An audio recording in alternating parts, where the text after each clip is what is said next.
O Tribunal Superior Eleitoral marcou para o início de fevereiro as audiências públicas para receber sugestões da sociedade e das plataformas digitais antes de definir as novas regras para as campanhas eleitorais deste ano, especialmente em relação ao uso da inteligência artificial. Vamos então voltar lá para Brasília. O José Matheus Santos tem mais informações sobre esse trabalho conduzido pela Corte Eleitoral. José Matheus. Isso, Lívia, voltamos aqui ao Poder Expresso. Essa questão do uso da inteligência artificial é uma das principais preocupações do Tribunal Superior Eleitoral para as eleições de 2026. A presidente do TSE, ministra Carmen Lúcia, designou no final do ano passado o vice-presidente do TSE, ministro Nunes Marques, para ser o relator e coordenador de um grupo de trabalho sobre as regras para as eleições de 2026.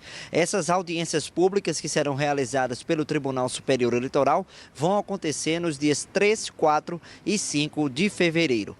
O TSE tem, conforme prevê a legislação eleitoral, até o dia 5 de março para definir as regras que vão entrar em vigor nas eleições de 2026 ou o que vai ser mantido em relação ao que já foi definido no pleito de 2024. Portanto, 5 de março é esse prazo. O Tribunal Superior Eleitoral vai ouvir a sociedade em geral, como especialistas em direito, especialistas em plataformas digitais, os partidos políticos e também os próprios tribunais regionais eleitorais que fazem parte da Justiça Eleitoral. Essas audiências públicas vão acontecer em fevereiro nos formatos presencial e também por videoconferência, ou seja, quem quiser participar por videoconferência também pode se colocar à disposição do TSE. Esses encontros vão ser transmitidos pelo canal da Justiça Eleitoral no YouTube e nas plataformas digitais do TSE. Uma outra questão, Lívia, além dessa questão da inteligência artificial, outras questões que estão no radar do TSE são atualizações das regras sobre pesquisas eleitorais, arrecadação e gastos de recursos por partidos políticos e também sobre escolhas e registros de candidatos e também sobre o procedimento de fiscalização do próprio sistema eletrônico de votação. Em relação a esse ponto, a expectativa é que não haja muitas mudanças em relação ao que aconteceu, no máximo aperfeiçoamentos pontuais. E para finalizar, Lívia, essa entrada aqui ao vivo com você, lembrando que a atual presidente do TSE, ministra Carmen Lúcia, deixará o cargo de presidente do TSE em agosto. O presidente do Tribunal Superior Eleitoral durante boa parte do processo eleitoral será o ministro Nunes Marques. Lembrando que o TSE é composto por 3 ministros do STF, 2 do Superior Tribunal de Justiça e 2 da classe da advocacia em listas aprovadas pelo STF e um dos 3 nomes de cada lista escolhidos pelo presidente da República. São 7 titulares e 7 suplentes. Eles serão aí coordenados pelo ministro Nunes Marques, que será o presidente do TSE em boa parte do processo eleitoral desse ano. Volto com você, Lívia. Muito obrigada, José Matheus, direto de Brasília. Seguimos em Brasília para ouvir a análise agora da Basília Rodrigues, porque, Basília, é muito importante se discutir essa questão. Essas audiências públicas, a partir agora de fevereiro, vão ser acompanhadas de perto por todos nós, porque quando a gente fala da participação ou do uso da inteligência artificial nas eleições, a gente vai do mais abstrato ao mais concreto. Tudo que nós recebemos, o conteúdo que nós recebemos nos nossos perfis, nas redes sociais, são conteúdos direcionados conforme o algoritmo que é movimentado pela inteligência artificial. E aí a gente fala de algo um pouco mais abstrato. As pessoas não entendem muito bem por que determinados conteúdos chegam para uns e não chegam para outros. E aí o uso mais concreto e perigoso da inteligência artificial, a gente pode citar aqui talvez o mais evidente, são as deepfakes, né? Que são aquelas postagens em que você olha e acredita que é determinado candidato que está falando, mas não, é um robô, uma inteligência artificial que se passa pelo candidato. E isso pode fazer um estrago gigante numa campanha.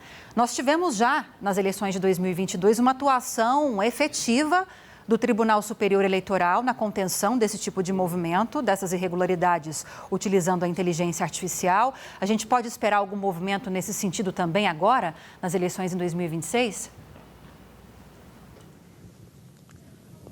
Olha, Lívia, diante de toda essa complexidade, a Justiça Eleitoral já está preocupada mesmo com o aumento, possível aumento de desinformação, de vídeos com o uso da inteligência artificial para tumultuar o cenário político eleitoral, né? A gente sabe que uma informação mal colocada, uma informação propositalmente errada para mexer na convicção do eleitorado causa desequilíbrio na disputa, seja para a Câmara, Senado, governo de Estado, quanto mais presidência da República. Você sai de uma justiça eleitoral comandada em 2022 pelo ministro Alexandre de Moraes para uma justiça eleitoral agora em 2026 comandada por Nunes Marques, quando vierem mesmo as eleições. Então, até como uma forma de se antecipar a outubro, o tribunal, que neste momento está sob a condução de Carmen Lúcia, já está analisando o uso da IA,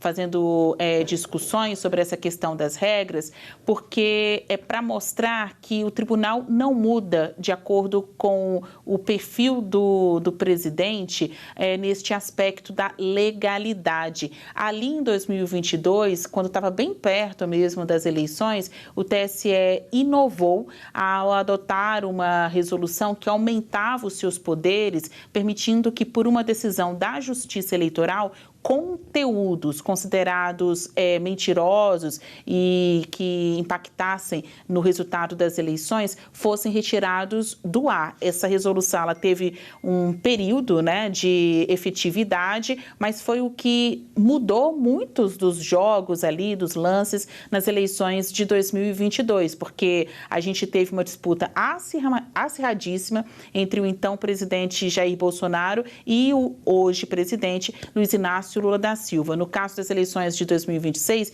ninguém está esperando céu de brigadeiro. Novamente teremos uma disputa forte, cheia, né, dominada por estas artimanhas da campanha eleitoral de todos os lados, e a Justiça Eleitoral tem que servir mesmo como um censor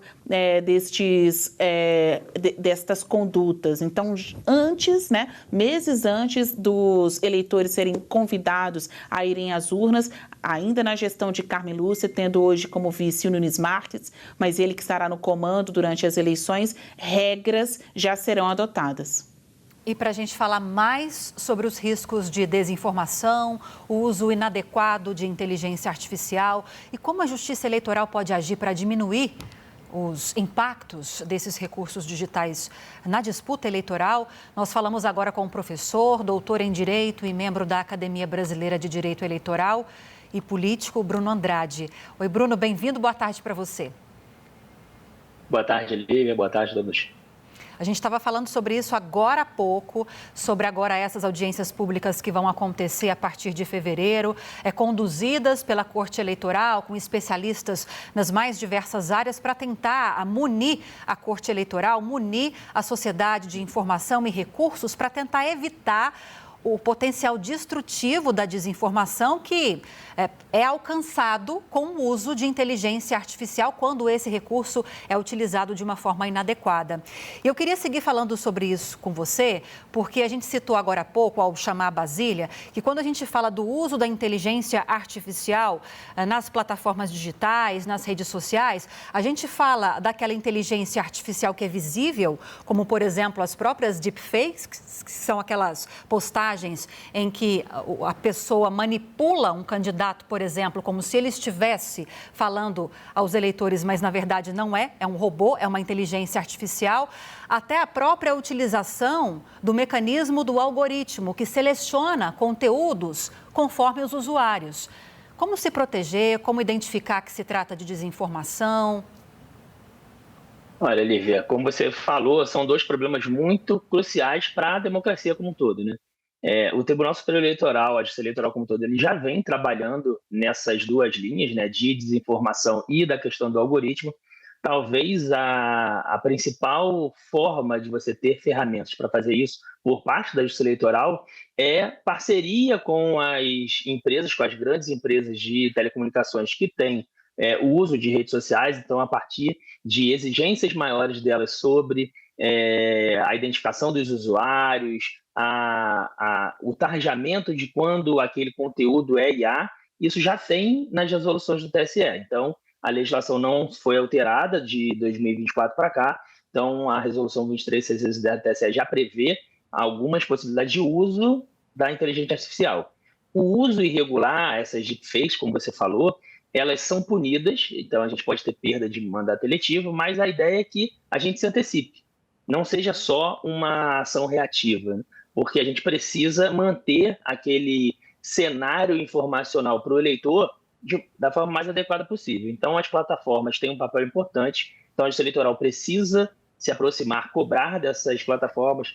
A recente decisão do Supremo Tribunal Federal ajuda nisso, né? A partir do momento que dá responsabilidade também para as plataformas quando, diante de um conteúdo desinformacional patente, ela não tome nenhuma medida. Então, isso já facilitou essa exigência pela Justiça Eleitoral em relação às plataformas. Então, a gente tem esses exemplos de desinformação pelo mundo. Então, a gente já teve na eleição norte-americana do Donald Trump. Então, o áudio, né, a voz do Joe Biden surgiu num vídeo, num áudio que circulava pela internet, enganando uma parte do eleitorado. A gente já teve isso em algumas eleições na Europa. No Brasil, a gente já teve algumas situações que foram taxadas como desinformação e isso gera alguns problemas. A gente teve, talvez a mais marcante, foi a do deputado Francisquini, que gerou, inclusive, a sua perda de mandato, quando a desinformação, no caso, era contra o próprio sistema eletrônico de votação. Então, a gente tem essa medida. A segunda parte que você falou sobre o algoritmo é um outro problema, tão grave quanto, porque, junto com essa desinformação, por vezes as plataformas, que é do negócio delas, a gestão de conteúdo, né, a curadoria de conteúdo, por vezes elas indicam aos usuários, aos navegadores das suas plataformas, alguns outros conteúdos. E esses outros conteúdos, se forem desinformação também, na verdade, as plataformas estão contribuindo para disseminar a informação ao invés de ajudar a combatê-los. E até segmentar o tipo de informação que vai ter mais visibilidade, vai ter um alcance maior, e aquela que vai ficar um pouquinho mais escondida, que menos pessoas vão ter acesso a essa informação. E isso pode ser algo muito decisivo, Bruno, imagino, no contexto eleitoral. E aí não tem como a gente não falar de responsabilização das redes sociais, uma questão que exigiu até uma discussão muito profunda no STF recentemente. Decidiu-se pelo acolhimento parcial do artigo 19 do Marco Civil, que trata sobre a responsabilização dessas redes sociais. Mas, para além disso, para além de melhorias, talvez, e uma apuração da legislação, queria te ouvir sobre a importância de envolver a população nessas discussões. Porque a gente fica discutindo punições, responsabilização, mas muitas vezes, quando chega nesse ponto, o dano já foi feito. O dano já aconteceu. E pouco se sabe, as pessoas não têm como se proteger muitas vezes do potencial destrutivo que pode haver do uso inadequado da inteligência artificial, porque as pessoas não conhecem o mecanismo. Elas são submetidas em quase todos os setores da vida à inteligência artificial, mas não sabem disso. Como envolver a população, como esclarecer as pessoas? Olha, o papel da população é central no combate à desinformação, porque o Estado, por mais ferramentas ou parceria com as empresas que sejam estabelecidas, ele nunca consegue dar conta de todo o universo da internet. Seria ingenuidade achar isso. Mas o usuário que recebe alguma informação, que ele suspeita de algum modo que aquilo é o conteúdo manipulado, ele tem ferramentas para indicar para a Justiça Eleitoral e para as plataformas que aquilo se trata de um conteúdo desinformacional. Então, as empresas já têm ferramentas para indicar que aquilo ali é um conteúdo irregular, e aí as empresas podem tomar suas medidas. A Justiça Eleitoral também disponibiliza canais para os cidadãos, né, os eleitores que vejam alguma propaganda irregular, que entenda ser uma propaganda baseada em inteligência artificial irregular. Ele pode denunciar isso para a Justiça Eleitoral, para que a Justiça Eleitoral tome medidas, junto com o Ministério Público, eventualmente retirando aquele conteúdo da internet. E talvez a outra ponta disso é a conscientização. É compreender, por exemplo, que a gente não pode se pautar mais hoje em dia no argumento de autoridade. Então, eu recebi aquela informação num grupo meu de WhatsApp, mas de uma pessoa que eu confio, pode ser que essa pessoa também esteja em erro. Pode ser que aquele conteúdo repassado seja uma desinformação. Então, antes de repassar, antes de fazer aquela informação ser disseminada, procure analisar o conteúdo daquela informação, ir em sites conhecidos, ir em sites que aprofundem a investigação sobre determinado tema antes de compartilhar, porque você pode estar só contribuindo para um conteúdo desinformacional chegar a mais pessoas, quando a gente precisa ter um ambiente de informações muito mais adequado para o eleitor escolher o seu candidato de forma mais transparente. Queria agradecer a sua participação, Bruno Andrade, professor e doutor em Direito e membro da Academia Brasileira de Direito Eleitoral e Político. Bruno, bem-vindo sempre, viu? Obrigada pelos esclarecimentos. Boa semana pela frente. Eu que agradeço, estou sempre à disposição. Abraços.